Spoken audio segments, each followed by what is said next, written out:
disappointment of the past is gone. The 45-year drought is over.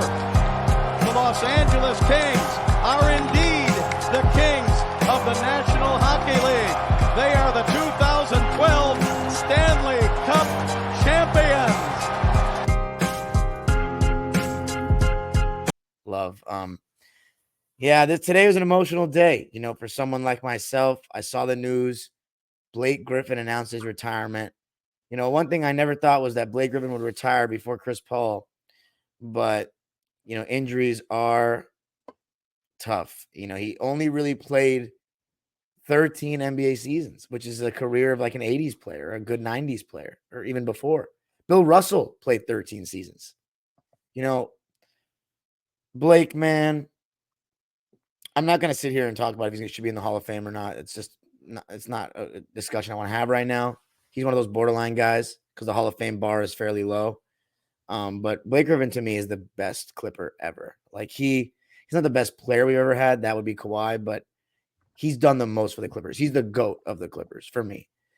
He changed, like, I know it sounds dramatic, but he really changed my life. Like my night to night happiness watching the team changed everything. My confidence about the team, my belief, the fun I would have going to games. We never had sold out every single night until Blake. I mean, he changed everything. He made the Clippers from poverty to something that people wanted to see. And not because they're getting clapped by every team for cheap tickets, because he was something to see. And, we took for granted every night seeing the way he would dunk and the stuff he would do. And it became just regular to me.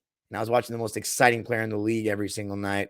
Did so many unforgettable things. And my attitude towards Blake and Chris Paul, and mainly Blake, was so different than Kawhi and Paul.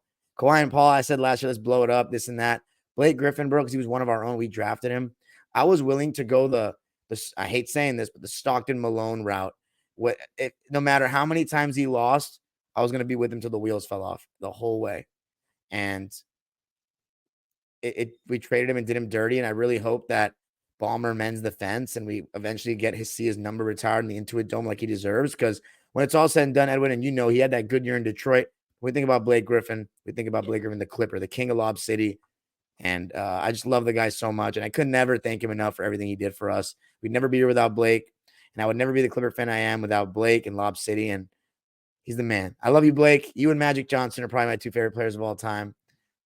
That's my guy, man. Love you. Wish you the best in retirement.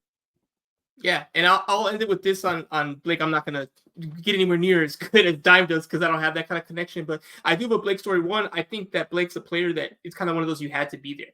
The highlights help, but seeing it like in real time, day to day, was like incredible. Especially those early years were just like, holy cow, this guy might be like one of them dudes like in the league, period.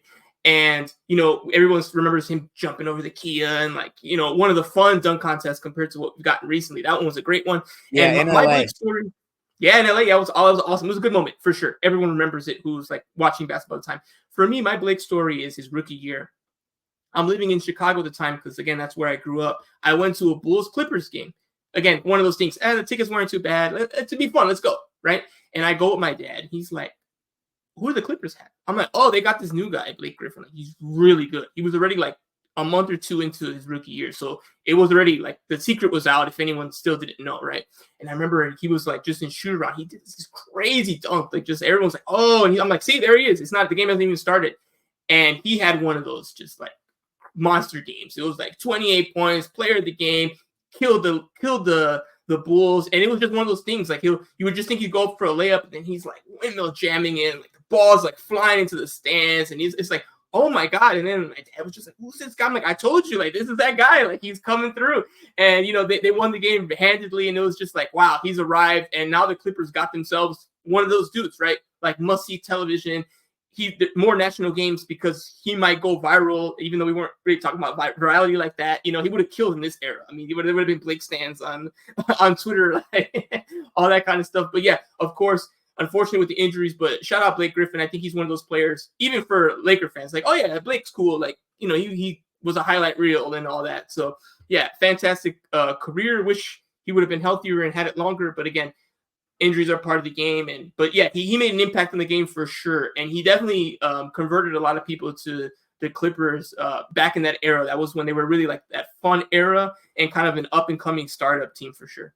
Let me ask you a question real quick. Who do you think? Because I think you're actually qualified to have an opinion on this to a degree. Like, who do you think is the best Clipper of all time? You've lived in LA and you've seen the best clip. Like, to me, let's not take putting Bob McAdoo in the equation because he played in Buffalo. And as much as I love Bob McAdoo and I have a, you know me, I always prop up the greats. Yeah. Bob McAdoo can't be the best Clipper of all time for several reasons to me. One, he did not play in Los Angeles, and we've been here for the majority of our existence. And two, we never won a playoff series. You got to win a playoff series to me. I love the dude. He might be the best player. I haven't watched him play yet. I don't know if I would be shocked if he's better than Kawhi, but I've heard some stories about the dude. So it's got to be between, Blake, Chris Paul, Kawhi, Paul. Who do you think? Ooh, I feel like it depends. If you go with your heart, I think you might go Chris Paul just because he spent more time here than Kawhi has so far, and he's also kind of gone. No, 100%. But over. Yeah, go ahead.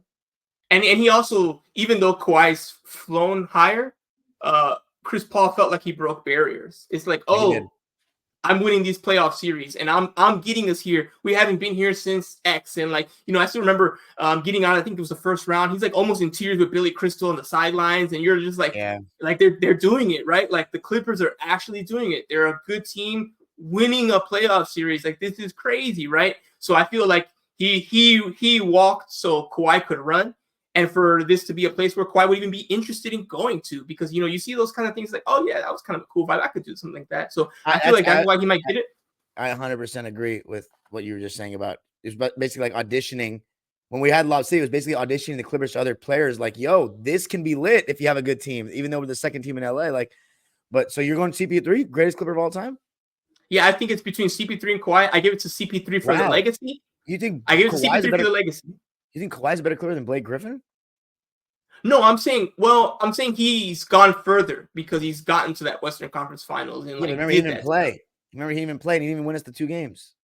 Yeah, that's what I'm saying. I'm like, but he was part of that, that got to the furthest part. If that's all you care about, right? Like some people, they're just like, well, if he wins a ring, he's automatically better. I'm like, okay. Here's what I will say though. To play devil's advocate, a lot of Clipper fans, if they go with a GOAT from this era, the Clipper GOAT, they'll say Paul George because he was the one that led us across that finish line and has had some more signature moments as a Clipper in terms of in front of the fans and stuff. So I think some go with Paul George, but yeah, okay, interesting. So CP3, that's a good answer though. Blake Griffin, I think CP3 are great answers. Yeah, and honorable mention just because he had fun, but I don't think he qualifies. But I just really like Jamal Crawford when he was a Clipper. He was a 6-man GOAT, and he was just a bucket. Again, he probably doesn't fit in what you're talking about, but he's definitely I don't know, if you're making a top 15, you love these players. I mean, Jamal Crawford was sensational here. Elton Brand kind of gets in that back end as well. He had some great years with the Bulls and then came over here to LA. I feel like Elton Brand's game was just kind of boring, so people just kind of just ignored it. But I'm like, this guy gave you 24 and 12. He crawled out of bed and did that in his sleep. So another elite player. So yeah, you don't think about Clipper legacy that much. It's definitely a summertime conversation, but they can put a pretty good squad together when you really start to think about all the players. Now we can. Yes, because now you got 2 right now and 3 before. But yeah, when you from 2000 on, it's actually not too bad when you really think about it. Hey, our all-time lineup in 2K now should be Bob McAdoo at the 5, Blake Griffin, Kawhi, Paul George, and CP3. That's pretty damn good. Yeah, and you could even argue. I would argue this, but it's not even close to the all-time Clipper. But single season, the greatest single season in Clipper history might still be 05-06 Elton Brand.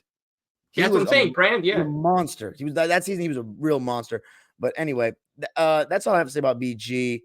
Wish you the best in retirement, man. I think we'll see Blake Griffin do something. He's a funny guy. He'll be involved in some entertainment of some sort. Yeah.